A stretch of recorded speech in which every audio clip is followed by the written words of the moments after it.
தமிழொலி நேயர்களுக்கு வணக்கம். இன்றைய காலை நேர தலைப்பு செய்திகள். ஓய்வூதியதாரர்களின் ஓய்வூதியம் திருத்தப்படும் என ஜனாதிபதி அனுரகுமார திசாநாயக்க தெரிவித்துள்ளார். 2025ஆம் ஆண்டுக்கான வரவு செலவு திட்ட உரை நேற்று நாடாளுமன்றத்தில் முன்வைக்கப்பட்டது. இதன்போது ஜனாதிபதி குறித்த விடயத்தை குறிப்பிட்டுள்ளார்.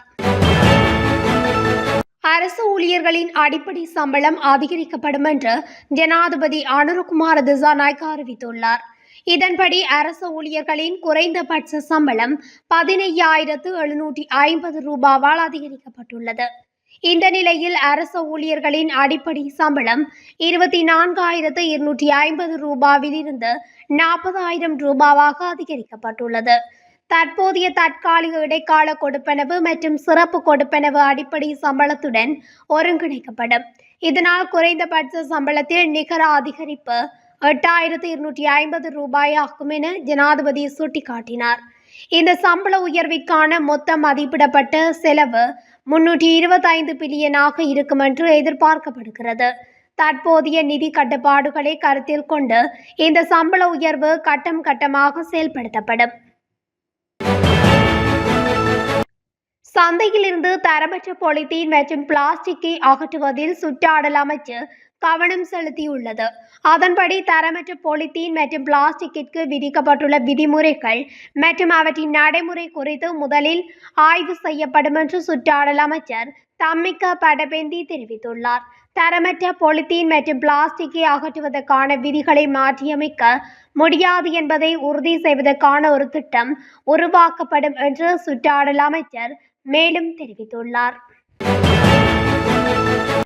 எதிர்வரும் தமிழ் சிங்கள புத்தாண்டு காலத்தில் அத்தியாவசிய உணவுப் பொருட்களை மானிய விலையில் வழங்க அரசாங்கம் தீர்மானித்துள்ளது. அதன்படி அதிகரித்துள்ள வாழ்க்கை செலவை குறைப்பதற்கான மானிய நடவடிக்கையாக பண்டிகை காலத்திற்கான உணவுப் பொதியொன்றை வழங்க முடிவு செய்யப்பட்டுள்ளது. நாடாளுமன்றத்தில் நேற்று இடம்பெற்ற 2025ஆம் ஆண்டுக்கான வரவு செலவு திட்ட உரையிலே ஜனாதிபதி இந்த விடயத்தை குறிப்பிட்டார். இதன் மூலம் மக்கள் குறைந்த விலையில் அத்தியாவசிய உணவுப் பொருட்களை வாங்க முடியும் என அவர் குறிப்பிட்டார். அதிகரித்து வரும் வெப்பநிலை குறித்து வளிமண்டலவியல் திணைக்களம் இலங்கை மக்களுக்கு அறிவுறுத்தல் வழங்கியுள்ளது. இது தொடர்பில் பொதுமக்களை விழிப்புடன் இருக்குமாறு திணைக்களம் மக்களை கேட்டுக்கொண்டுள்ளது. நிலவும் வெப்பநிலை அடுத்த 24 மணி நேரத்திற்குள் எச்சரிக்கை மட்டத்தை எட்டும் என எதிர்பார்க்கப்படுவதாக தெரிவிக்கப்பட்டுள்ளது. அதன்படி வடக்கு, வடமத்திய, வடமேல் மற்றும் தென் மாகாணங்களிலும் இரத்தினபுரி மாவட்டத்திலும் வெப்பநிலை அடுத்த 24 மணித்தியாலங்களில் எச்சரிக்கை மட்டத்தை எட்டும் என எதிர்பார்க்கப்படுகிறது. கோதுமை மாவின் விலை குறைக்கப்பட உள்ளதாக தகவல் வெளியாகியுள்ளது. அதன்படி பிரீமா மற்றும் செரண்டிப் நிறுவனங்கள் இன்று முதல் கோதுமை மாவின் விலையை குறைக்க முடிவு செய்துள்ளது. அந்த வகையில் 1 கிலோகிராம் பிரீமா மற்றும் செரண்டிப் கோதுமை மாவின் விலை 10 ரூபாவால் குறைக்கப்பட உள்ளதாகவும் தெரிவிக்கப்பட்டுள்ளது. கண்டி வத்தேகம பகுதியில் உள்ள உணவகம் ஒன்றில் நடைபெற்ற இரவு நேர களியாட்ட நிகழ்வொன்றில் கலந்து கொண்ட இளைஞனும் பெண்ணொருவரும் திடீர் சுகையினம் காரணமாக வைத்தியசாலையில் அனுமதிக்கப்பட்டுள்ளனர். இந்த சம்பவம் நேற்று அதிகாலை இடம்பெற்றுள்ளது. சுகையினமுற்ற இருவரும் கண்டி தேசிய வைத்தியசாலையில் அனுமதிக்கப்பட்டுள்ளதாக வத்தேகம காவல்துறையினர் தெரிவித்தனர். களியாட்ட நிகழ்வில் அருந்திய குளிர்பானம் ஒன்றினால் ஏற்பட்ட ஒவ்வாமை காரணமாக குறித்த இருவரும் இவ்வாறு சுகையினமுற்றிருக்கலாம் என வைத்தியர்கள் தெரிவித்துள்ளனர். முல்லைத்தீவு வட்டுப்பாகல் பாலத்தின் நிர்மாண பணியினை ஆரம்பிப்பதற்கு 1000 மில்லியன் ரூபாய் நிதி ஆரம்ப கட்டமாக ஒதுக்கீடு செய்யப்பட்டுள்ளது. நாடாளுமன்றத்தில் நேற்று ஜனாதிபதி அனுரகுமார திசாநாயக்க வரவு செலவு திட்டத்தை சமர்ப்பிக்கும் போதே இந்த விடயத்தை அறிவித்துள்ளார்.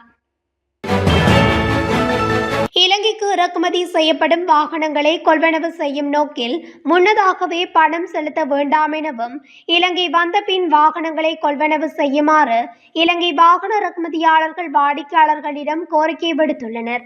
வாகன இறக்குமதி தொடர்பில் இலங்கை வாகன இறக்குமதியாளர்கள் சங்கத்தின் தலைவர் பிரசாத் மானகே கூறுகையில், வாகனங்களுடன் இலங்கைக்கு வரும் முதலாவது கப்பல் பிப்ரவரி 13ஆம் தேதி ஜப்பானில் இருந்து புறப்பட்டுள்ள நிலையில் விரைவில் ஹம்பாந்தோட்டை துறைமுகத்தை வந்தடையும். ஆனால் தற்போது அந்த பிரச்சினைகளை தீர்க்கும் நிலைக்கு வந்துள்ளோம். இதன்படி கடன் கடிதங்களை ஏற்றுக்கொள்வது தொடர்பான 80 தொடக்கம் 90% பிரச்சினைகள் தீர்க்கப்பட்டுள்ளன. வாகனங்களின் இறக்குமதி வெற்றிகரமாக தொடங்கியுள்ளது.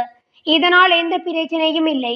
வாடிக்கையாளர்கள் ஜப்பான், ஐரோப்பா, தாய்லாந்து, துபாய் போன்ற நாடுகளில் இருந்து வாகனங்களை வாங்க முடியும் என சுட்டிக்காட்டியுள்ளார். விவசாயிகள் நெல் கொள்முதல் செய்ய 5000 மில்லியன் ரூபாய் ஒதுக்கப்பட்டுள்ளதாக ஜனாதிபதி அனுரகுமார திசாநாயக்க தெரிவித்துள்ளார். அத்துடன் விவசாயிகளுக்கு உரமானியம் தொடர்ந்து வழங்கப்படுவதற்கு 35,000 மில்லியன் ரூபாய் ஒதுக்கப்படும் எனவும் ஜனாதிபதி குறிப்பிட்டுள்ளார். 2025ஆம் ஆண்டுக்கான வரவு செலவு திட்டத்தை நேற்று நாடாளுமன்றத்தில் சமர்ப்பித்து உரையாற்றும் போதே அவர் இதனை கூறினார். இதேவேளை விவசாய அமைச்சகத்திற்கு வழங்கப்பட்ட தொகைக்கு மேலதிகமாக 500 மில்லியன் ரூபாய் ஒதுக்கப்பட்டுள்ளதாகவும் ஜனாதிபதி அனுரகுமார திசாநாயக்க தெரிவித்துள்ளார். போதைப்பொருள் வைத்திருந்த குற்றச்சாட்டில் கைது செய்யப்பட்டு விளக்கமறியல் வைக்கப்பட்டிருந்த ராஜாங்கனை யாய பகுதியைச் சேர்ந்த சிறை கைதியொருவர் உயிரிழந்துள்ளார். அனுராதபுரம் போதனா வைத்தியசாலையின் அவசர சிகிச்சை பிரிவில் அனுமதிக்கப்பட்ட நிலையில் கைதி நேற்று சிகிச்சை பலனின்றி உயிரிழந்துள்ளதாகவும் அனுராதபுரம் தலைமையக போலீசார் தெரிவித்துள்ளனர். சிறை கைதியின் மரணம் தொடர்பில் அனுராதபுரம் தலைமையக போலீசார் விசாரணைகளை மேற்கொண்டு வருகின்றனர். கொழும்பு ரத்தினபுரி வீதியில் தானாயம சந்திக்கு அருகில் நேற்று அதிகாலை இடம்பெற்ற விபத்தில் ஒருவர் உயிரிழந்துள்ளதாக அவிசாவளை போலீசார் தெரிவித்தனர்.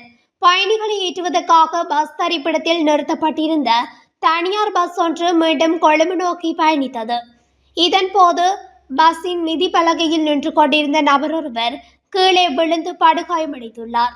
படுகாயமடைந்தவர் அவிசாவளை வைத்தியசாலையில் அனுமதிக்கப்பட்ட பின்னர் சிகிச்சை பலனின்றி உயிரிழந்துள்ளதாக போலீசார் தெரிவித்தனர். சம்பவத்தில் உயிரிழந்தவர் ஜட்டியந்தோட்டை பிரதேசத்தைச் சேர்ந்த 41 வயதுடையவர் ஆவார்.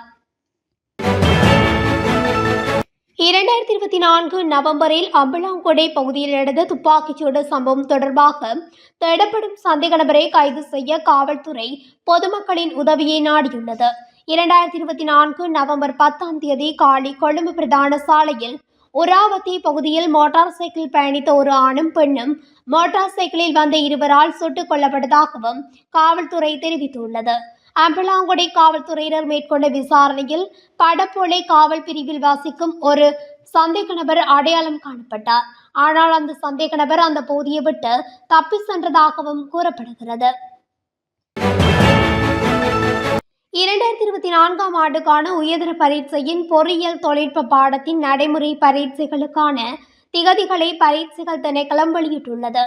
அதன்படி நாளை முதல் மார்ச் 29ஆம் தேதி வரை நாடு முழுவதிலும் 41 பரீட்சை நிலையங்களில் நடைமுறை பரீட்சைகள் இடம்பெறும் என்று திணைக்களம் தெரிவித்துள்ளது. பரீட்சைக்கான திகதி மற்றும் இடம் விண்ணப்பதாரின் அனுமதி அட்டையில் குறிப்பிடப்பட்டுள்ளதாகவும் தெரிவிக்கப்படுகிறது.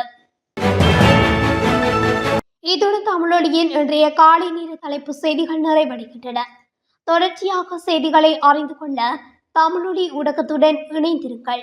நன்றி, வணக்கம்.